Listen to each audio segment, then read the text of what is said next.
Okay, hi everybody. I hope that you can see and hear me. Do write in the chat if not. Welcome to the open day, the virtual open day for the Courtauld PhD program.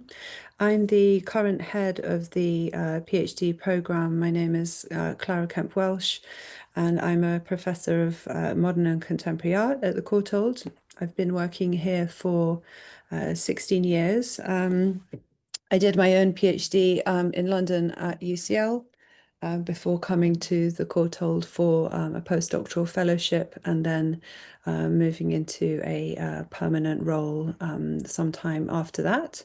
It's a real pleasure to be working with the PhDs because I think that the PhDs are really at the heart of everything that we do. I think that as a research institute in the history of art and conservation, and most recently also research in curating too.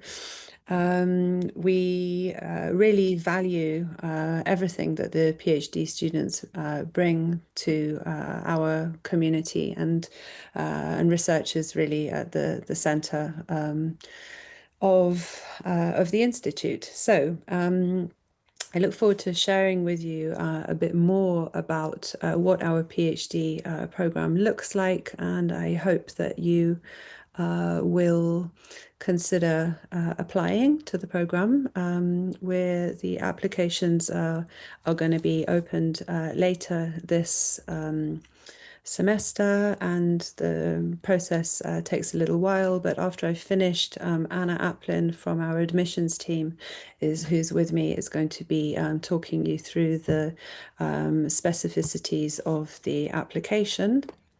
After which there'll be a session, a Q&A session, where, because this is a webinar, you'll need to please type your questions into the chat, and then I'll read them out and answer them as best I can with Anna. So why study at the Courtauld?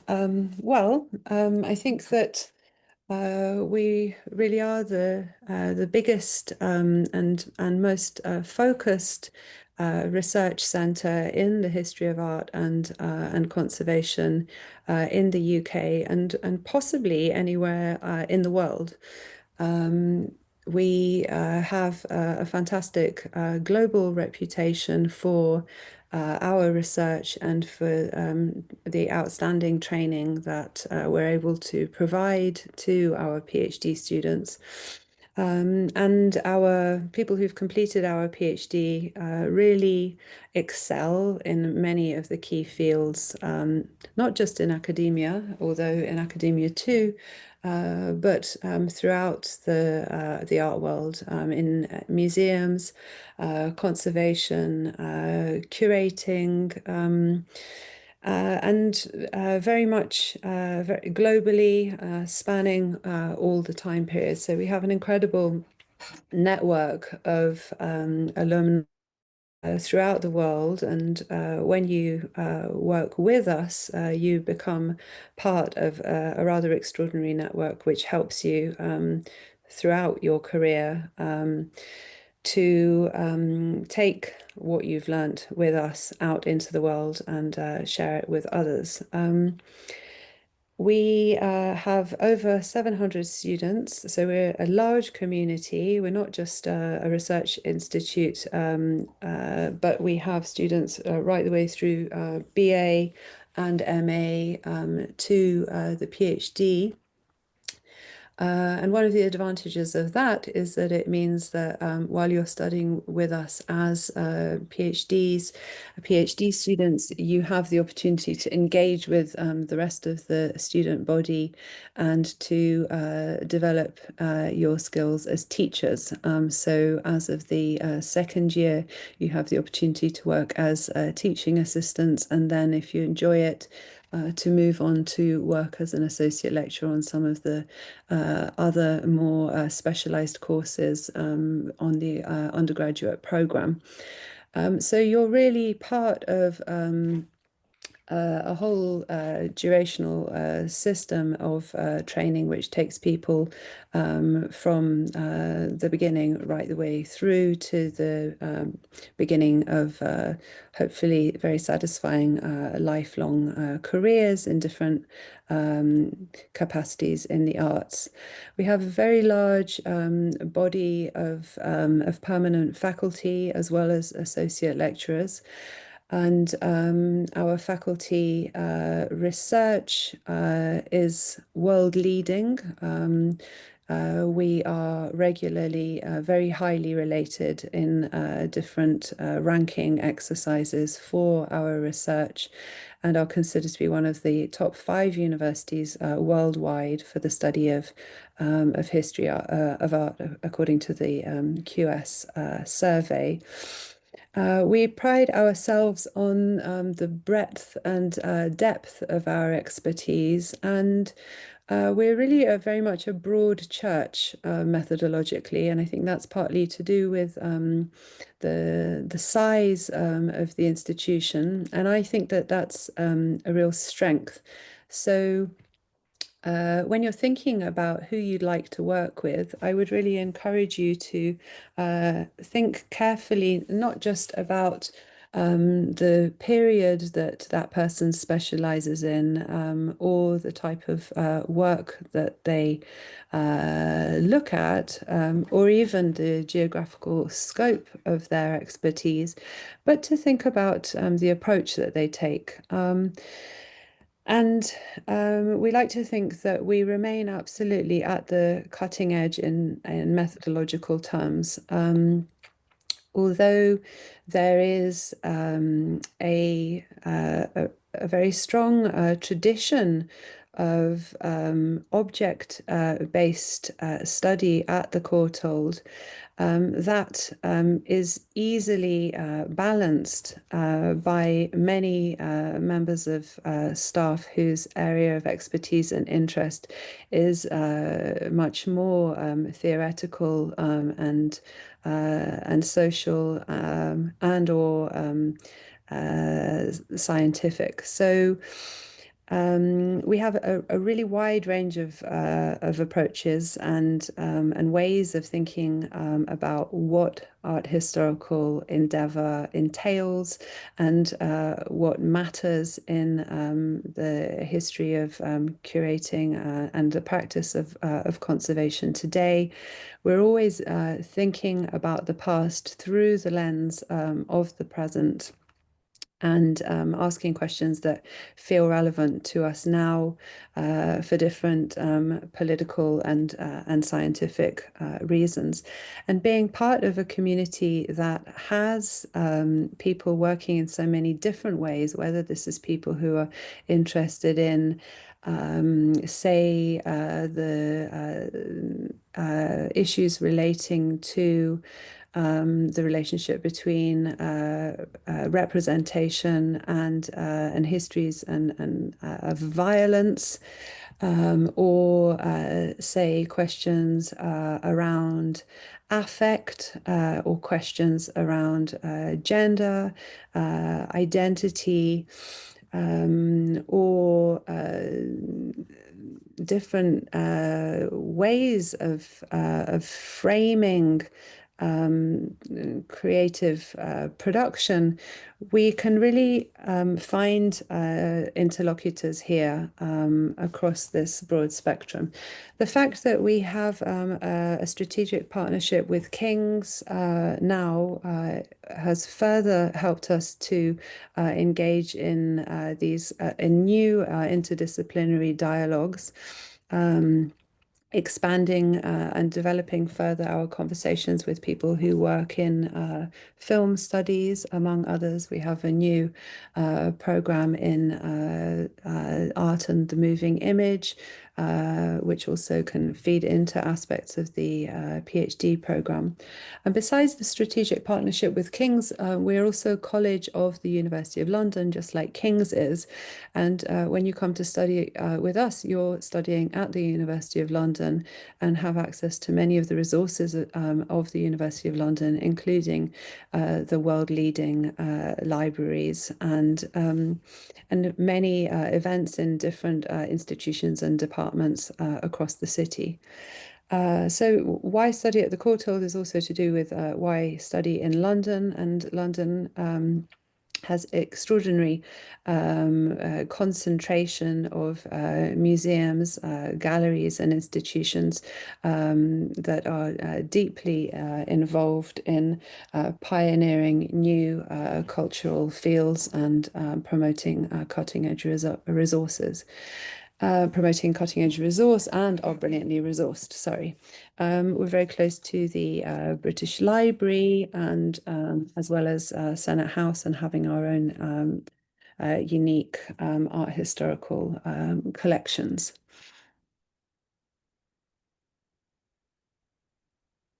Another big draw of the Courtauld obviously is the gallery. Even if you're not working on the kinds of works that we have in the gallery, you do, as a PhD student working with us, have an opportunity to participate in contributing to the gallery program.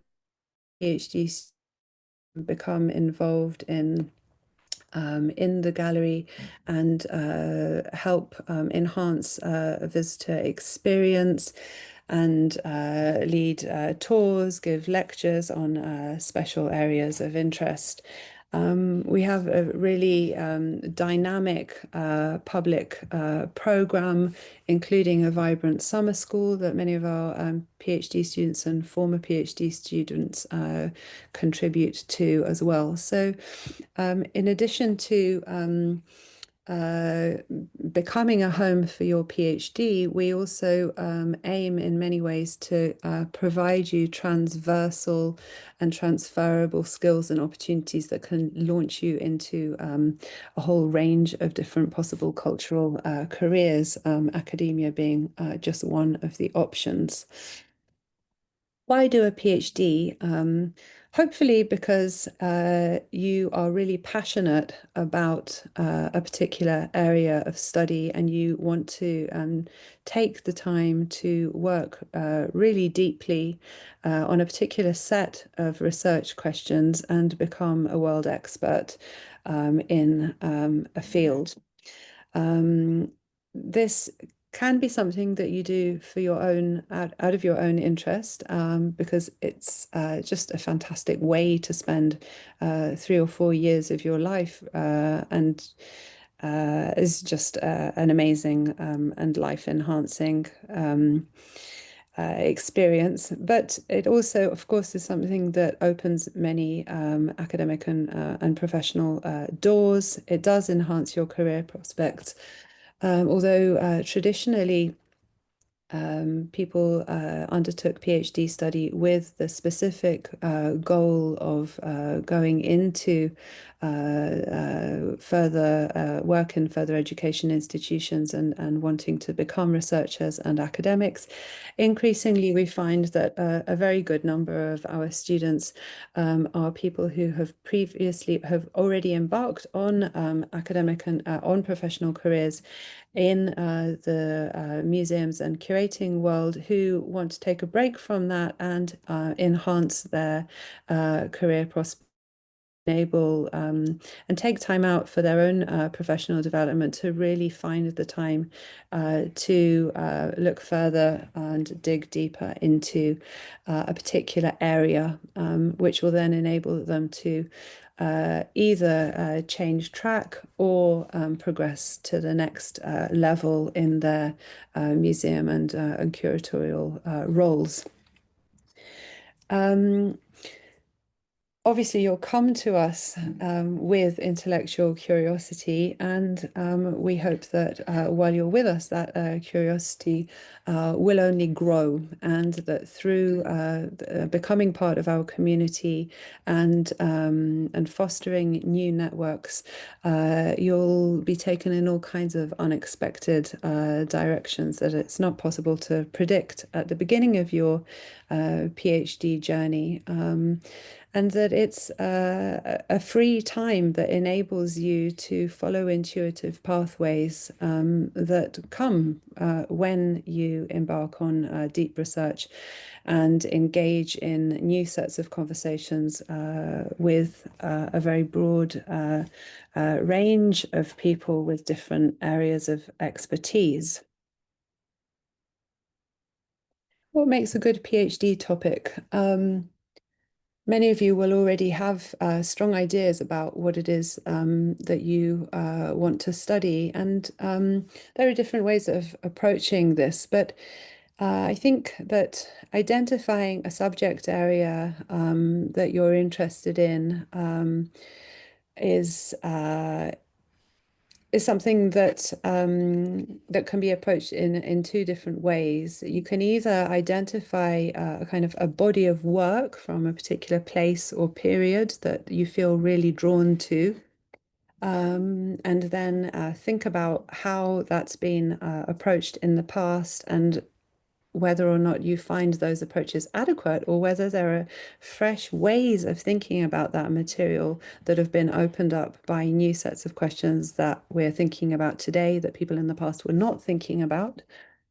Or another way of thinking is to be more ideas and method driven, so being rather than more case study and object driven, and where you ask yourself a more abstract set of questions, and you don't yet know what the body of work that you're looking for, you're going to find is going to be, but you want to ask a series of questions around a particular topic and see what artists and looking at artworks tells us about the questions that you're asking. So, for example, I'm just talking about what I'm thinking about at the moment. What can visual artists working with the museum image, with the moving image, bring to contemporary debates around migration and mobility in Europe, for example? How are contemporary artists asking questions and finding answers that are different to the kinds of questions and answers that are posed and presented in the mainstream media? So there I have, an idea and a set of questions, but I haven't yet identified which artists I'm going to be looking at. So both of those approaches are good and absolutely valid, and that's what we're really looking for in your pre-application, which Anna will talk about. The first step to approaching a supervisor is to just really independently put down a paragraph or so about the area that you're interested in, being as specific as possible about the kinds of questions that you're asking, about the critical angle that you want to take, and really why this feels urgent to you, why you think it's something that needs to be done, and why you think it's something that could be done with us here at the Courtauld. Who on our faculty do you think will be helpful to you in your project? How do you imagine that becoming a member of our research community is going to enhance your work and help you along the way to becoming the expert in your chosen field. Those are the kinds of things that you should be thinking about. And just a final thing in relation to the what makes a good PhD topic, just remember that the fact that something hasn't been done before doesn't necessarily mean that it's a good PhD topic. Just because something hasn't been done, it doesn't mean that it needs to be done. Another question to ask yourself is, why hasn't it been done? And that can be an interesting set of questions as well. It hasn't been done because nobody previously thought it was interesting. If you think it's interesting, you can make a case for that. But just because it hasn't been done, that in itself isn't filling a gap, isn't itself to take a critical stance. And that's something that I think sometimes people get confused about. They think they're looking for, a gap in the literature somewhere. And sometimes those gaps are there because they're a blind spot. And sometimes those gaps are there because there isn't very much that's very interesting to say about it at this present moment. So just keep that kind of idea of a critical stance in mind, I think. Now a little bit about what the PhD program looks like. It's a 3-year program with the possibility of a fourth year, which we sometimes call a grace year. But you should aim, if you're planning on doing this full time, for it to be complete within 3 years. And if it's not quite done, then you can catch up in year 4. In year 1, we run a methods and skills seminar, which is attended by all the first year PhD students, including those in art history and conservation. And here we offer kind of general advice and training about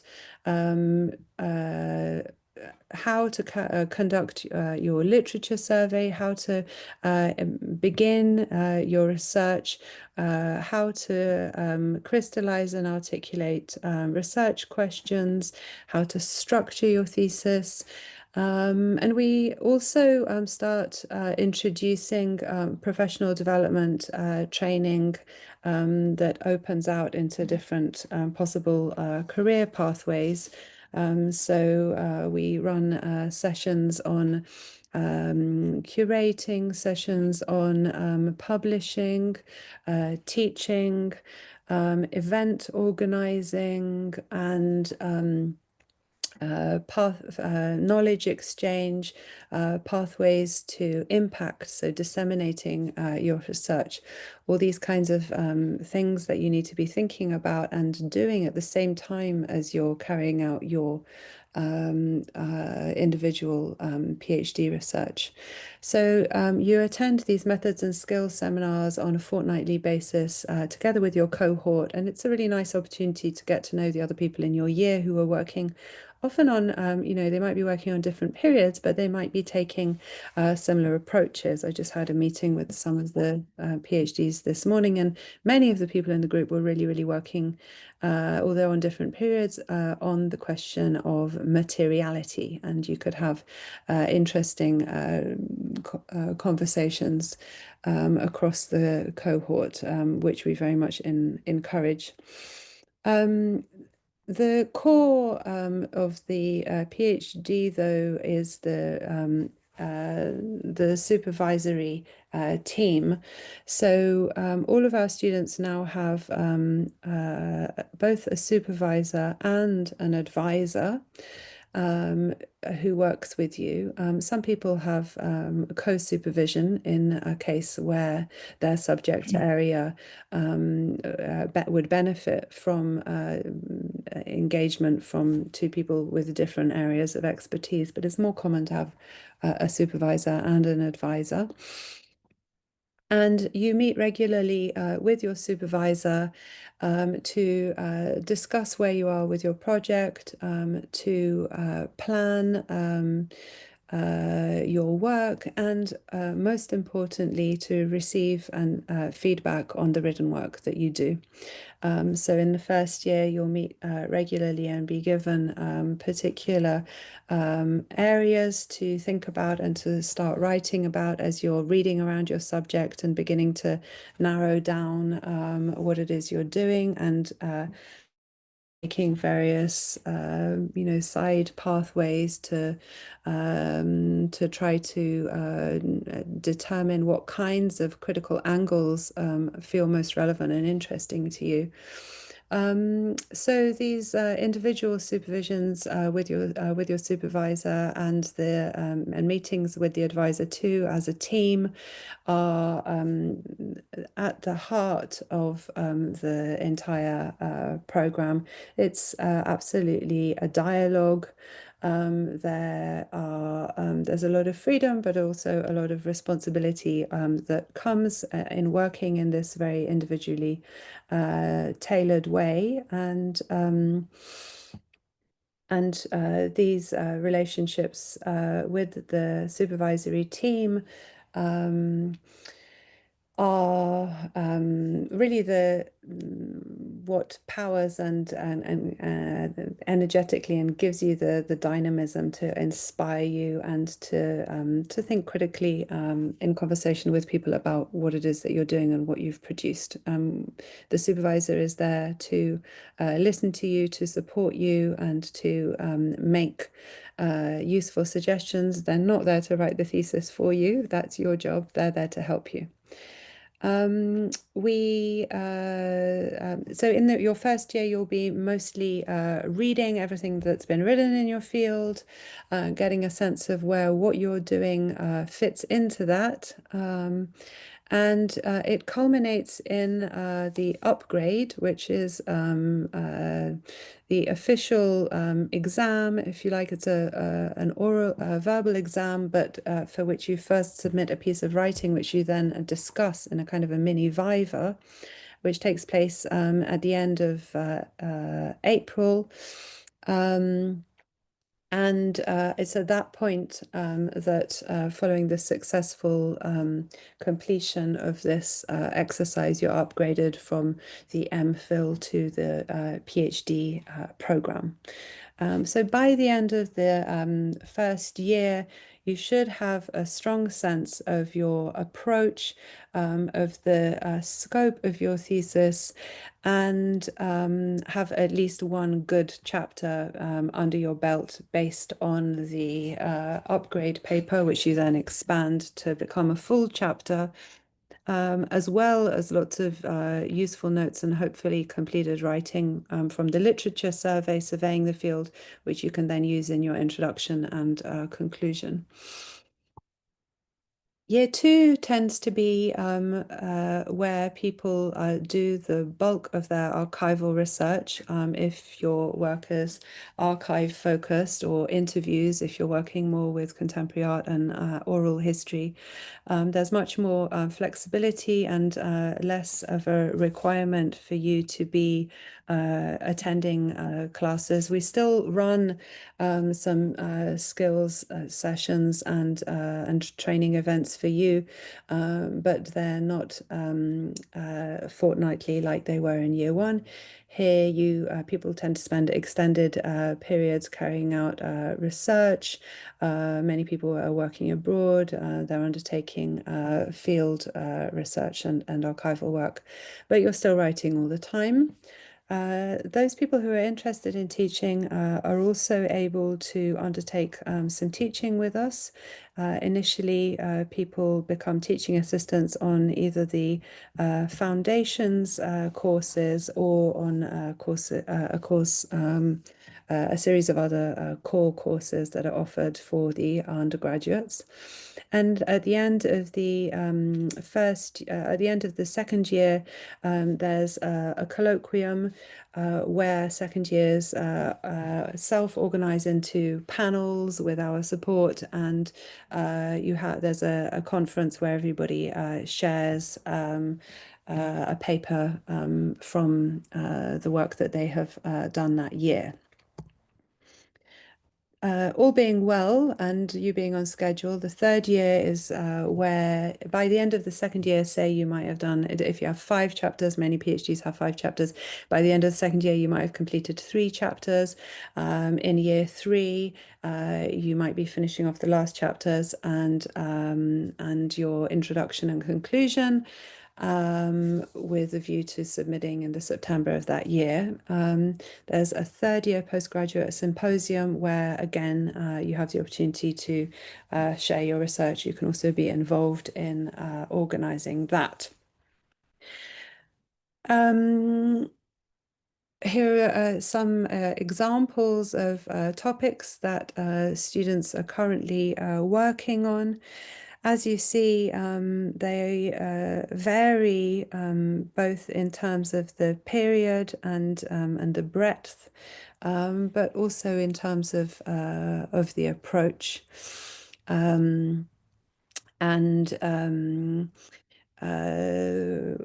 we really do have a more and more global faculty, which makes for very interesting and fresh new conversations. If you're interested in more examples of research topics, then you can search our library catalogue and also look on the postgraduate research page where you can see what our current students are studying. We have over 100 PhD students at the moment.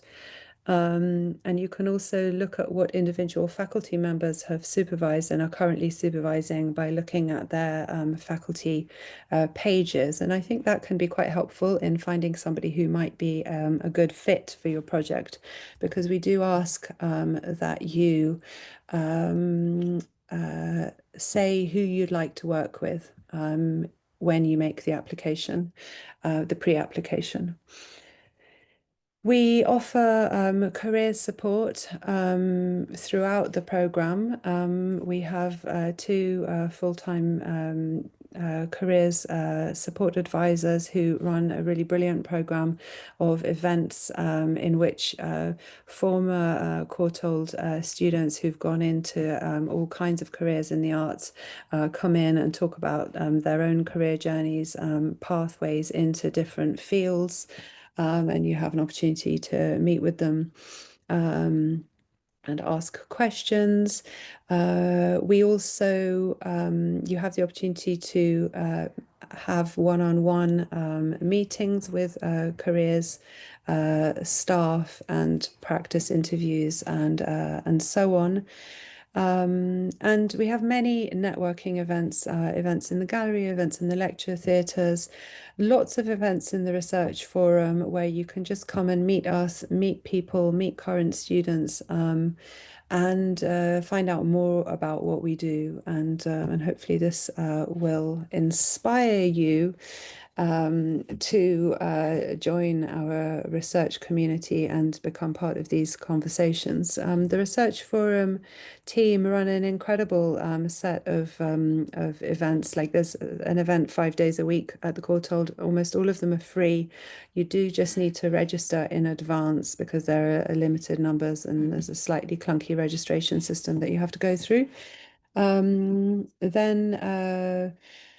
our research is structured in many ways. In addition to faculty's individual research, we also have a number of thematic research clusters. So my colleague Robin Schuldenfrei and I head up a cluster relating to the migration of people, objects, and ideas. And some of the events that we have been doing this year and last are channeled through this particular cluster with a view to sharing ideas in this future-looking field and connecting with other scholars and working with contemporary artists who are working in this field and potentially to develop larger research projects collaboratively with them, emerging out of the encounters that the clusters facilitate. There are also a number of major research centres, including the new Manton Centre for the Study of British Art and the Centre for the Study of the Arts of the Americas, and the Buddhist Art and Conservation Ho Foundation Centre.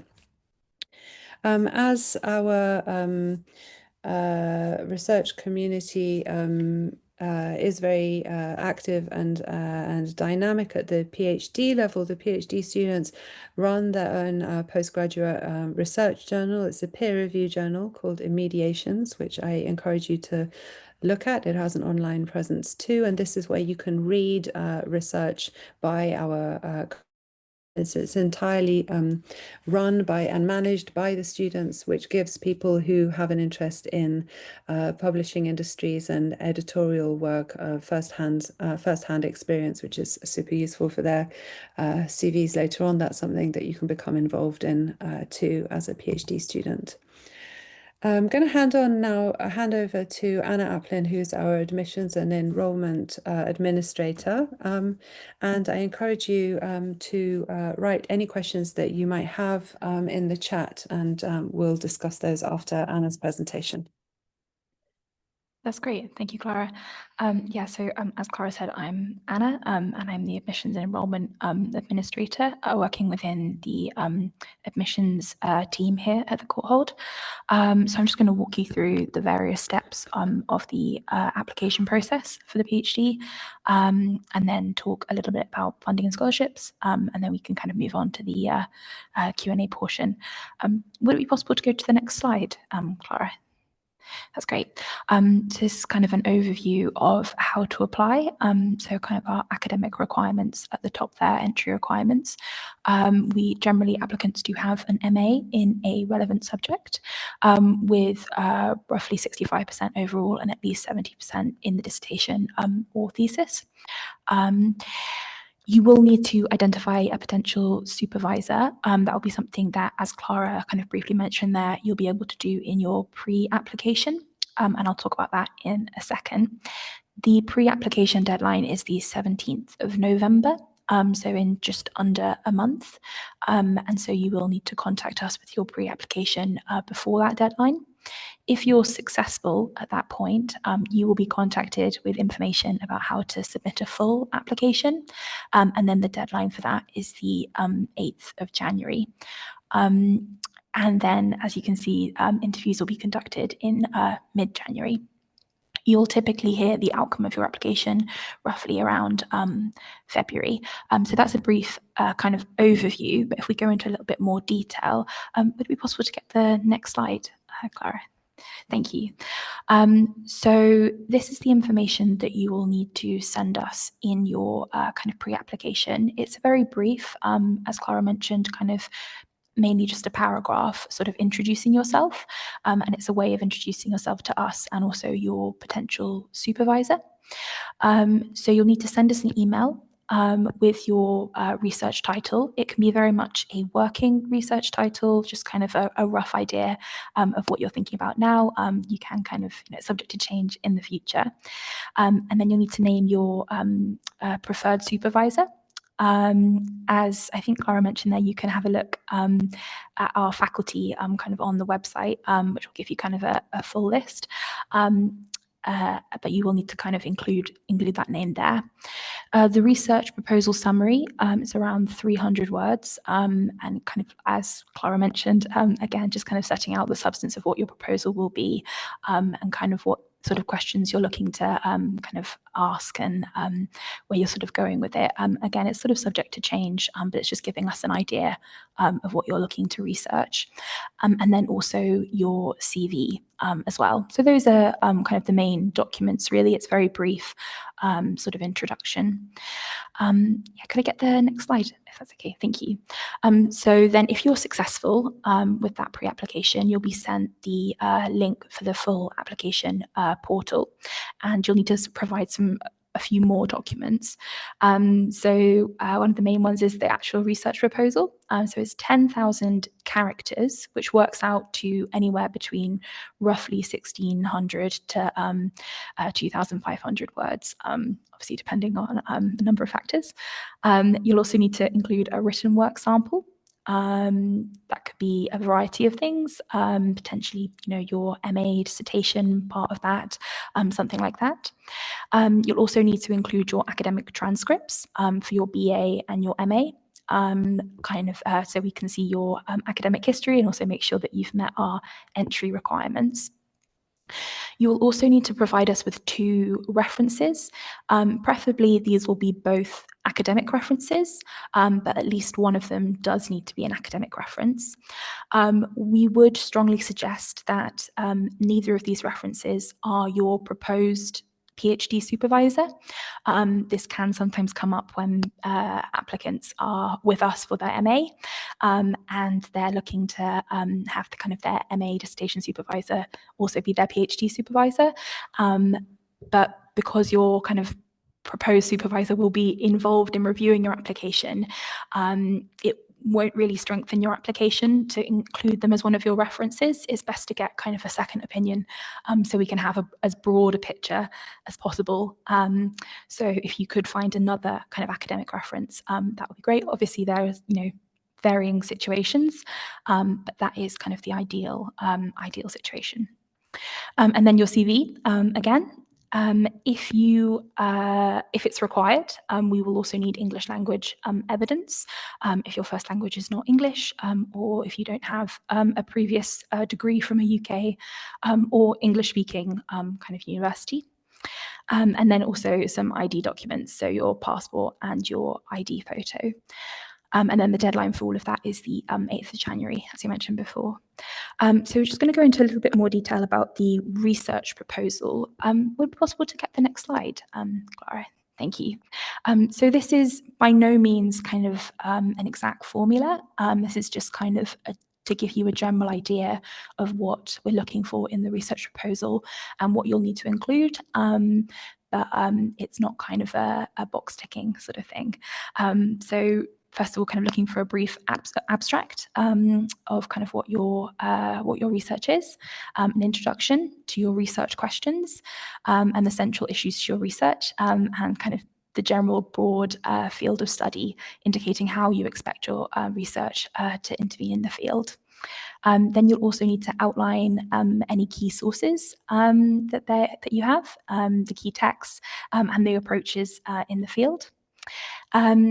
And then you can also include how your previous studies or your professional experience or any other experience contribute to your understanding of the field that you're looking to research, and kind of building on that, your preparedness for the research that you're looking to undertake, and of course your motivation for undertaking this particular project in this particular area.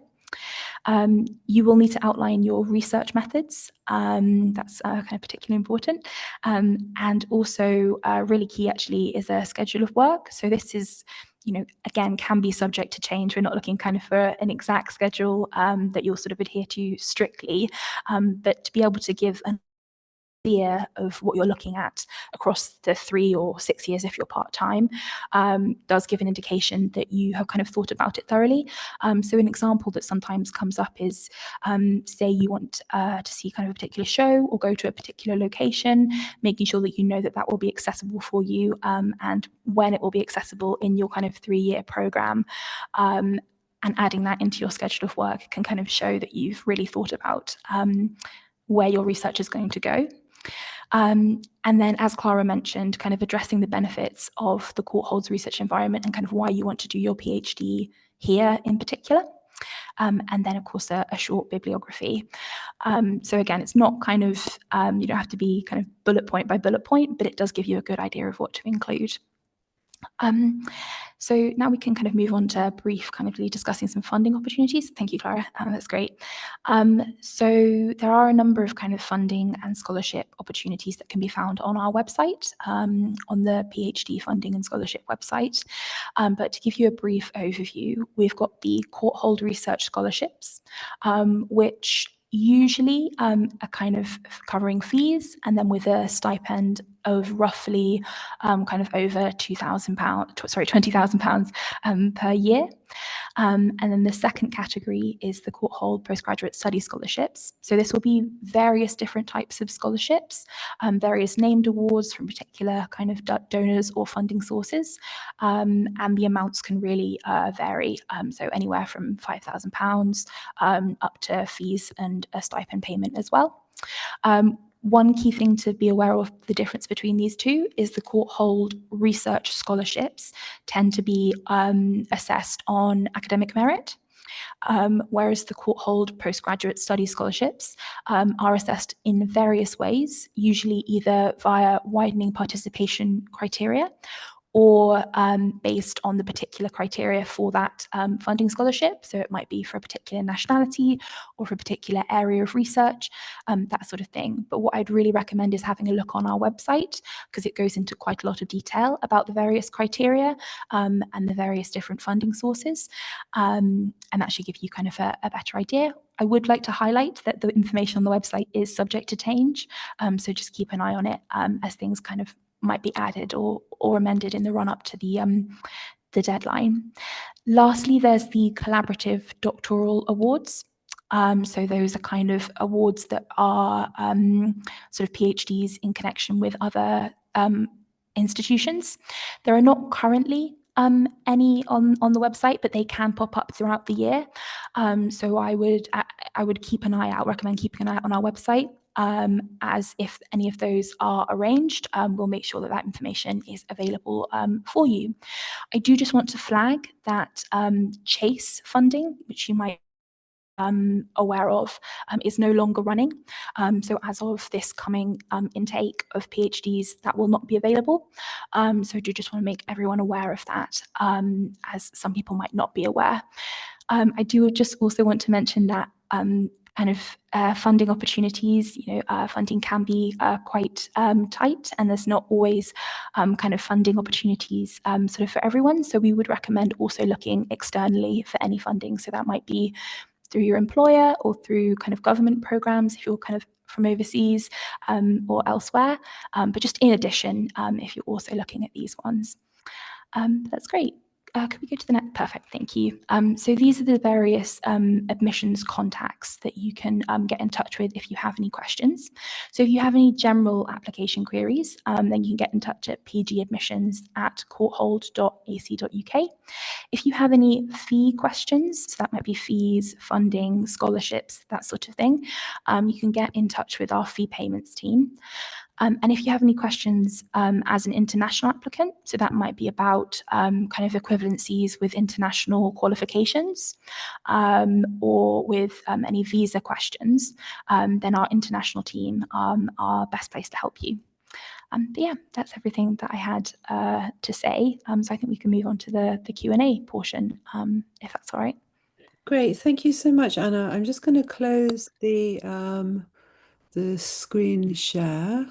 Okay, great. So there's some questions that have come in, and the first one, I'm really glad you've asked that, because that was something I wanted to address as well. The question of when to contact one's proposed supervisor. We all have a lot of inquiries from students, and you may already know your proposed supervisor. It may be somebody that you took your MA with, and if you already have a working relationship with them, I suppose it would be odd not to let them know that you're thinking of putting together an application. On the other hand, if you're somebody from outside, you may wish, and you can, if you'd like to, drop a line to the supervisor saying that you're planning on putting in a pre-application. There's no particular benefit to doing this, though, I would just say. And one of the things that we're really looking for in our students is the ability to work independently, especially at PhD level. The PhD is writing 80 to 100,000 words, and nobody can do that for you. You have to do that yourself. And so aiming to produce the pre-application yourself is a good idea, because this is your project. And I think if you do the pre-application yourself, and then that's the best way to open a conversation with the supervisor. So these pre-applications will be sent by our admissions team, will be sent out to the supervisor that you've nominated, or possibly to other supervisors if there's somebody whose expertise intersects with what you're proposing, and they also might be an option for you. So the admissions team will send these out. We will read these, and we'll probably get excited about them. And when we're excited about your project, we will write back to you, and you will be then invited to submit the full application. You don't have to write the whole full application all on your own. That's where the conversation begins. So the conversation with the supervisor, I think, ideally begins after you've done your pre-application. You send in the pre-application, the supervisor writes to you saying, I've received your pre-application. I think this is a really interesting topic. How are you thinking of developing it? Would you like to meet? And usually you'll have a dialogue, and you'll be encouraged and supported in producing the full application, by way of a bit of a dialogue and a conversation with the proposed supervisor. Um, of course, we know that it's daunting to produce this full application, and that there's no particular reason why somebody who's never done a PhD before would have any idea how they're going to structure their time for 3 years. So you don't have to do that on your own. That's the thing that your prospective supervisor can help you with. Once you're through the pre-application stage, it's up to the supervisor if they want to continue the conversation. And if they want to continue the conversation, it's at that point that you can say to them, I've come up with this schedule of work. What do you think? Is this realistic? And they will say, oh, well, have you read this book? Because actually, that aspect of what you're thinking about doing has kind of already been done by this person. But here's another set of questions, or a different artist that maybe you haven't thought about. So yeah, I would say reach out, or we reach out to you after the pre-application once you've jumped through that hoop independently, because jumping through it independently also proves that you're committed and that you really want to do this, and that this is your project, and the best projects are projects that are developed by the students themselves, yes, in dialogue with the supervisor, but you shouldn't be sort of saying, I want to do a PhD, but I don't know what I want to write about. What's your idea? I mean, that's not our job, and it doesn't make for a good PhD. The best PhDs have to be your idea, and we can help you to know if it's been done already or not, but and say whether it's interesting or not. But yeah, you shouldn't be, the student shouldn't be kind of carrying out instructions from the supervisor to do things that the supervisor doesn't have time to do. That's, I think maybe it's my stereotype of kind of science departments, but it's not that kind of a model where you have a kind of a master supervisor who says, okay, here's a chunk of work. Why don't you go off and do this chunk of work? This is you. You own this project. And so you can own it right from the pre-application and get into conversation with us afterwards. Next question. Um, oh, I answered that one live. I've done that. Oh, does that mean that nobody heard me? It's um hmm. That's strange. Done. I can just tick done. I've done that, I think. I hope people heard me. Type in the chat if you didn't hear my response. Although you probably can't. Next question. Regarding the references, I studied at the Courtauld for my MA, a BA and MA many years ago, over 20, and that was my last experience in academia. I don't therefore have an academic reference, although my MA course leader still works at the Courtauld. Please, can you advise how I can provide an academic reference?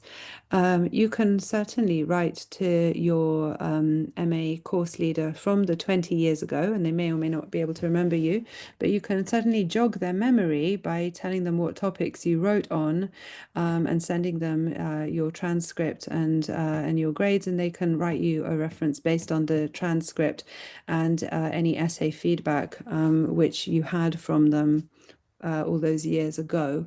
We know that many people who are doing PhDs are not coming straight from the MA and have had a break and have been working professionally. So provide what you can. In an ideal world, we'd have some academic references, but it's not a deal breaker. At the end of the day, we want somebody who can comment on whether you are intellectually curious, whether you're a good writer, whether you're a good communicator, whether you are well organized, independent, problem solver. These are the kinds of, qualities that we need some sorts of written guarantees about from somebody who's worked with you closely and who knows you. Next question, fortnightly seminars in the first year. How do part-time students navigate these, and what are the residency requirements? Do you have part-time PhDs living outside the UK? My understanding is that no, that the UK visa regulations state that in order to be with us on a student visa, you have to be a full-time student, I'm afraid. You can't, we don't have, yeah, is that right, Anna? Yeah, that's right. The fortnightly seminars, it's a 2 hour session. This term it's a 2 hour session on a Tuesday morning, and we encourage part-time students to attend all of those. There's no preparation to be done for the seminars. They are just they can be, if you're working part-time to support yourself studying part-time, or if you have other caring responsibilities, which mean that you can only be in the building part-time, then we suggest that you schedule things in such a way that the time that you're in the building overlaps with the time that of the seminars. So yeah, we do like people, including part-time students, to take the seminars in the first year, but they're not hugely time-consuming. It's 2 hours a fortnight, and because they give you the skills that you need to then go on and get going with your research, which you need to do from the get-go. So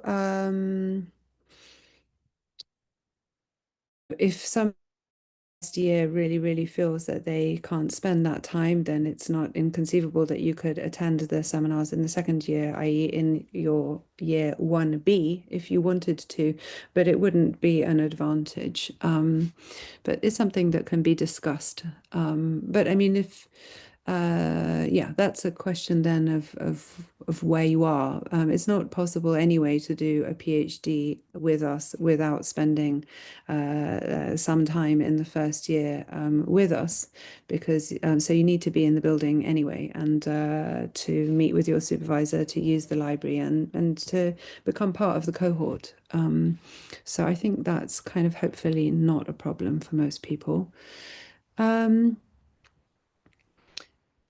Somebody who is not expecting their MA dissertation grade to come through until December, is it still possible to apply this November? Yes, it is. In the same way as lots of other things, you have. I think we give. What are they called? Contingent offers? Is that what's the word for it? Yes, yeah. If you don't have your grade yet, then you just kind of apply. You can submit maybe an interim transcript if you have that, and then we would make your offer conditional on receiving your final transcript. So yeah, Great. that Yeah. So yeah, in the same way, you don't have to wait a whole year until you've got the grades. It's yeah, conditional offers are fine. If you're in receipt of a Courtauld scholarship in your MA, can you apply for scholarships for the Courtauld PhD? Yes, one doesn't preclude the possibility of the other. They're separate streams, and these are, based on different criteria according to what type of scholarship you're applying for. And there's nothing to state that you can't hold two consecutive scholarships. Somebody who's been in touch with the international team, please email. If you haven't heard back from the international team, you can firstly keep emailing them, but secondly also email either myself as head of the PhD program, because I can help chase this for you, or Anna in admissions, yeah, who has the primary responsibility for helping PhD students with their admission. So Anna is probably the person who's best placed to help you with that. yeah. If you, Yeah, sorry, Claire.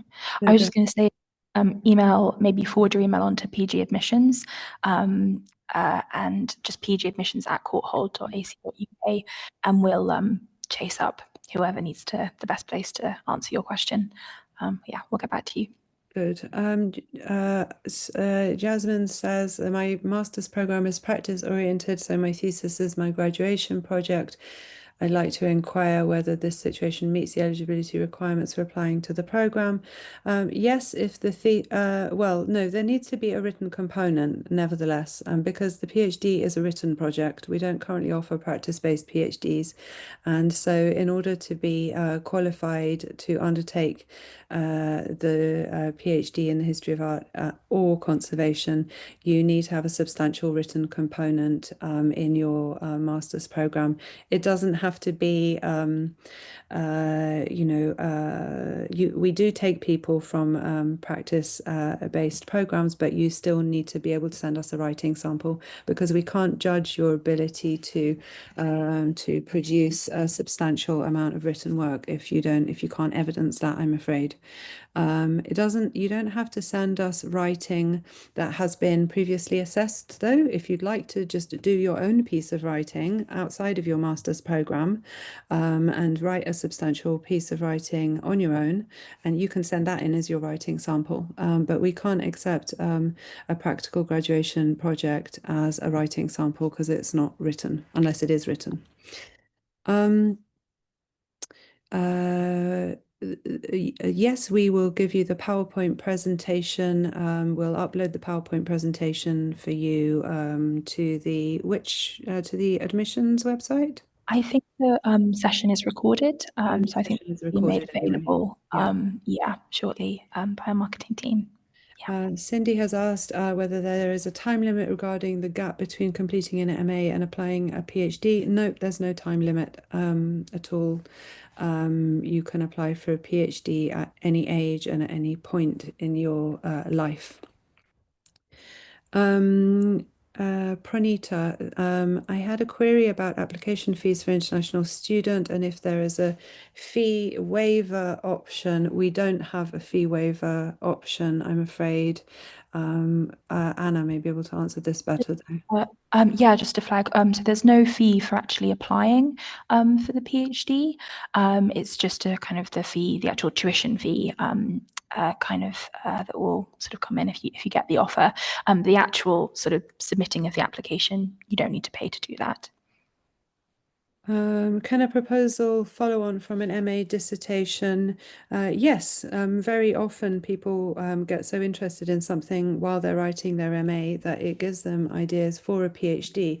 Obviously, you can't self-plagiarize and include a whole 20-page section from your MA thesis in your PhD, but you can certainly think about the same ideas, look at some of the same case studies, just in a different way and at a different level because you're working at the independent research. But yes, they don't need to be unrelated. Most of the time they are related.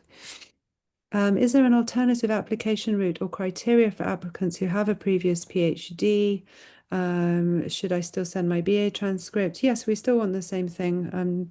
No, there's no alternative process. There are people who do multiple PhDs in different subjects, but we still want you to apply in the same way because our criteria are as they are. So yes, we would still like a BA transcript if possible. Obviously you don't need to worry too much about the BA transcript. If for whatever reason you had a bad BA experience, but then had a brilliant MA and PhD experience, then hopefully that outweighs whatever happened in your BA. And you can always write in your personal statement, if you didn't do well in your BA for whatever reason, it's fine to tell us why. You can tell us you had a life event that meant that you couldn't attend your finals. These things happen. So it's not all about your grades. It's really about how good your project is and how serious you are about it and whether it's a good fit for the institution. Is there a thesis by practice option? No, we don't have that currently. We are developing a practice-based strand with a slightly shorter written dissertation, which will be aimed at students in conservation and curating. But that isn't going to be up and running for a while because we have to submit the program specifications and have them approved by the University of London. So there's a bit of a bureaucratic process and it won't be in place for another year or two, I'm afraid. But it's on the cards, and we look forward to being able to offer this in the future. But it's not going to be, we're not aiming to have a fine arts practice based, just to kind of manage expectations. We're not becoming an art school. It's going to remain history of art, conservation, and curating. But the practice could be an exhibition, or it could be a conservation case study. Okay, if a student proceeds directly from a master's degree to a PhD, are there any specific academic experiences required for a pre-application beyond submitting a research proposal summary, or is it recommended to gain academic or related work experience before progressing? No, we're fine. We take lots of people straight out of the MA, and you build your portfolio and your working life CV at the same time as you do your PhD. We understand that if you've done your BA straight away and then your MA straight away, you might not have loads of other work experience. That's okay. We don't expect MA students to have a long list of publications and work experience. At the end of the day, you're not coming to us for a job. You're coming to us to keep studying. And so what we're interested in is your ability to study, and work experience may or may not enhance that. That's a separate set of questions. How many Courtauld Research Scholarships are available for this year's intake? It won't be very many. It'll be up to 3, but it will depend on the pool of funding which is available, and which students apply, and which students have the strongest applications. We've discussed this, and we are going to be guided at the PhD level by quality. And so if a scholarship goes to an international student because they put in the best application, that may able to not offer the full number of scholarships and offer less.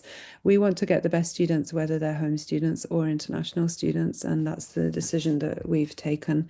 So there isn't a concrete number, because depending on who gets the scholarships, it'll cost a different amount. It's a limited number of scholarships, which is currently because the government has cut all the funding for Chase. So that's why we don't have the scholarships that we have had up until now, because of government funding cuts, which we're only now beginning to think about how we're going to replace, either through private philanthropy, or through applications to further collaborative doctoral partnerships. So the Courtauld scholarships, remember, are not the only scholarships we have. We do also have collaborative doctoral partnership programs, which are still coming in now. So there's likely to be 2 or 3 more of those between now and the new year. So do keep checking back in. There's a lot of questions, and so if you're going to ask any more questions, make sure that they haven't been asked already, because I don't want to duplicate them. Advice about seeking funding from external organizations. There's a lot of information about that you can find online, and so we haven't replicated it on our website. I'm afraid that's something that you need to research independently. Could I just to add in, Clara's absolutely right. There's also a couple of examples of external funding on the PhD funding and scholarships website. It's not exhaustive, as Clara says. You will also need to kind of research elsewhere as well. But there are a couple of examples on the website. Is there an expectation for part-time students to live in the UK? I don't fully understand this question. There's no requirement for somebody to be paying full London rent for the duration of the 3 years that they study with us. No. But there is an expectation that in the first year, you are in the department, once a fortnight. Where you choose to live is really up to you. We don't control where people live, I don't think, but there are visa requirements. So, if you're a UK citizen who spends more than 6 months abroad, I think there are tax problems with that. I don't know how that works with students. Obviously, our students are working on material from all around the world, and so they are taking, many people do a lot of field trips and spend substantial periods of time working abroad. But how much time you can spend abroad depends on your individual citizenship and visa requirements. So we don't have, each rule will depend on your relationship to the visa, the UK visa regime. Mm. Even if you're a British citizen now, you can have problems in Europe if you spend I don't know, there's all kinds of restrictions on how much time one can spend in any place, depending on what passport one has. So yeah, that's not Yeah. us that are placing those limits, that's the government. A question about English language test. Does it have to be submitted along with the final application, or can it be submitted later? That can be a condition of your offer. Generally, we do prefer if you can submit it with your application, but it can be made a condition of your offer. So if you are successful in being made an offer, then we can put that as part of the condition, and you can submit it at a later date. There will be a deadline for submitting that, usually in August. But yeah, it doesn't have to be submitted straight away if that's not possible. Next person is asking whether a full-time student needs to be based in London. I mean, we think that we want people to study with us because they want to study in London, really. I mean, that's Mm. one of the main reasons for studying at the Courtauld is to use London's resources. And so if you don't, if you're not based in London, we think you're missing out on the opportunities that London has. And if you find that there are more opportunities for your research somewhere else, then the question is, why do you want to do it here and not somewhere else, I suppose?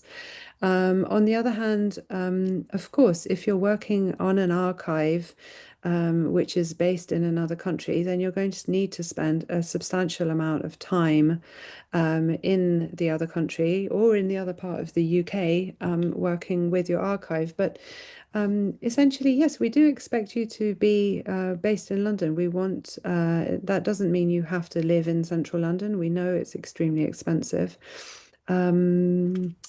But yeah, we don't have rules about this, but it's a question to ask yourself of why do you want to study here if you don't want to be based in London, I suppose.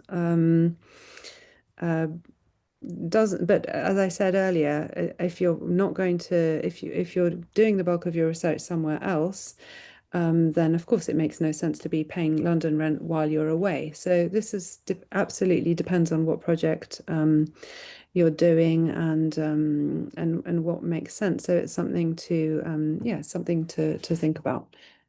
But we don't have rules about that. A question for Anna. I completed studies in Zurich with English as an official language, and English is not my first language. In this case, would I be exempt from delivering proof of my academic English level? So typically what we ask for with English language evidence is if it's not your first language, we can accept degrees that are completed in an English speaking country. If that's not the case, typically we would look for some kind of secure English language test. However, we can look at individual circumstances. And in some cases, if you're kind of your program that you did study was taught with a medium of instruction in English, so everything was taught in English, that might be considered for an exception. What we would recommend is submitting your application and providing as much information about your English language kind of qualifications as possible. And then we will review that. And if anything further is needed, we will get back in touch. So it's slightly dependent on your particular circumstance. Thanks. Thanks. So to fulfill PhD application entry requirement, the grade must be 68 to 70% overall. I don't think so. No, that's not. It was in Mm. Anna's presentation. The dissertation component of your MA should be over 65%. Is that right? I believe it's Over 70. 5% average for the MA kind of grade in total, with 70% for your That's dissertation right. specifically. Yeah. That's kind of the general entry requirement that we would be looking for. Yeah. The MA academic grades somebody has said, would the MA academic grades affect the application hugely? Would the work experience be another factor to benefit us? It's a written degree, and although we are interested in people's work experience, actually we're really interested in writing, I'm afraid. And the best evidence of your writing is your grades of your previous writing. That occasionally we can make an exception, but because the PhD, the whole exercise is writing 100,000 words, without the grades to evidence that, we'd need to think quite seriously about how else you might be able to evidence it, and work experience isn't the same thing. But by all means, and apply and you can discuss it. With your supervisor, and it can be considered, your application can still be considered by the Research Degrees Committee. Is it expected that the recent £30 million grant to the Courtauld be filtered into funding or support for the PhD at all? Are there any ideas about how this new funding stream will take shape? This funding is for the building, as far as I know, it's towards the capital project. There's another funding campaign which is underway by Advancement to the tune of 20 million, which is for scholarships. So we have our advancement team are working very actively on pursuing new avenues for scholarship. But if we don't have a building, we won't have anywhere for people to study. So the building is currently the number one priority, and we're getting there. We're very close to our funding goals for the building. Um, yep, that's the answer to that question. What is the expected length of the writing sample? There isn't really an expected length. If all you've got are exhibition reviews, we can read them, but we would like something more substantial. Ideally, what, 5,000 words? I think 5,000? roughly, yes, I think so. Yeah, You could send a maybe, chapter of an MA dissertation, for right. example. Yeah. There will be access to the recorded session, yes. Somebody says they will only receive their MA results in September 2026. Will a conditional offer still be possible given this timeline? I think the answer to that is no. You'll have to apply the following year. That's too late for us to be able to prioritize you for funding, which could then be given to somebody else. But yeah, it's not possible for us to work on that time scale.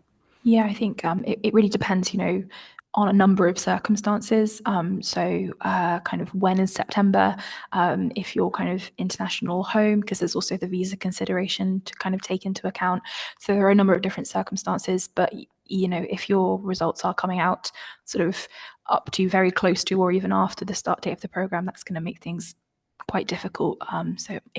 Conditional offer might not be possible in that circumstance. If you have questions about your particular circumstance, I would recommend reaching out to us directly at the PG admissions email. But Clara's right in terms of generally speaking. Yeah. Somebody has asked, as Chase is no longer available, how will it affect the overall stipend prospects? Well, negatively, as we've said, everywhere this year, because the government has cut not only Chase, but all the other consortia in the humanities. All universities have a dramatic dip in the scholarship available to PhDs, and that is going to remain the case for the foreseeable future until we manage to find philanthropic replacement, because there's no further central government funding that we are eligible for. Some larger universities are eligible for doctoral landscape. They're putting in applications to get replacement funding, but we're not eligible for those because that's only open to large multidisciplinary universities, because it's a project which match funds funding attracted by science departments, and we don't have a department like that. I'm not the question of how much of fees, that's on the website. You need to look at the website. I pursued somebody who pursued an MA at the RCA um, and had a final project with a substantial component of over 2,000 words. Yes, you can submit your written component and we will consider it. But obviously not the whole 2,000, 20,000 words. Select the best 5,000 of those. We don't need, somebody says, she doesn't have her BA thesis, only her MA thesis. We don't need your BA thesis. If you have your MA thesis, we just want some writing samples. If I'm an international student and have an MA degree from the UK, do I still need language evidence? No, if you have an MA from the UK in English, you don't need further language evidence. That is evidence. Um, do transcripts from foreign universities have to be officially translated into English? Yes, they do. Um, would you advise to include a short rationale for the choice of supervisor in the pre-application? Yes, I think that's a good idea to say why Professor Susie Nash's research interests you and why you think she'd make a good supervisor for your project. Definitely. Are there other forms of funding beside the Courtauld scholarships? If there are only a few available, through what channels will other applicants receive funding? Well, this is the same question that everybody is facing, and not all applicants will receive funding. Only those applicants who receive funding can come on that basis, and other people can either self-fund or seek funding externally. And I'm afraid that that's for you to find this funding. We previously had government money to distribute. We no longer have government money to distribute, and so we are trying to find other money to source that gap. We haven't done yet, and nobody else has either. And in the meantime, students will have to do their own research and to try and find other funding channels. Does the school offer visa support for US students? Yes. When you enroll with us, Anna can answer this. Yeah, we have our international team and our fees team also help with the visa queries. So if you have any visa queries before applying or during your application process, contact our international team, just international at courtauld.ac.uk, and they'll be best placed to help you. That's kind of what they're there for. Is it harder to be admitted if my major in undergrad is not art history, but I took a few art history courses as a minor? That's fine. You don't have to be coming to us from an art history background.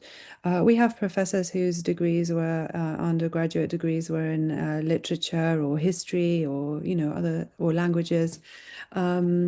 It's okay, but you need to come from a humanities background with some. You need to have experience of extend deep research and articulated through writing. That's the key thing, and an experience of kind of critical approaches and methodologies in the humanities. No, there's no requirement to have a prior qualification in art history. Are you expected to have publications? No, we don't expect people who apply to have publications at all. If you do, great, but it doesn't matter. We're just interested in your ideas and your ability to express them in writing. And a final question, as a mature student, I don't have an MA, I do have a BA. Can I still apply for the PhD program? We don't usually admit people to the PhD program from the BA program, no, because the BA dissertation is a very different beast to the PhD, and the MA is the bridge that you really need to be able to make that transition, both in the maturing as a researcher and in tackling something that is more substantial in terms of the length and depth. So we would recommend that you do an MA first. It's not like in the US where you can do the MA and transition into the PhD in that way. It doesn't quite work like that. There are some cases in which if you have, for example, a BA from the University of Edinburgh or the University of Oxford, where some institutions have a 4-year program, which is a 4-year BA where you qualify with an MA, that's okay. So I hope we've answered the questions to the best of our ability. Hope you feel that you can write to us if you have any more questions or concerns. Please take a look at the information that's on the website about fees and funding. And beyond that, there's not really very much that we can help you with in terms of funding. We are as devastated as no doubt you are about the cuts to humanities funding. We think that it's a lack of vision and investment in the future, and we hope one day to have a government that changes its mind about that. But until then, yeah, we are at the mercy of trying to find kind philanthropists to plug the gap. And please trust us that we are really working on that, along with all the other things that our advancement team are trying to fundraise for. Scholarships are absolutely going to be a priority in the years to come. Thank you very much, Anna. Thank you, Sadia, for organising all of this, and thanks very much for coming. And looking forward to reading some of your applications. Thanks. Bye.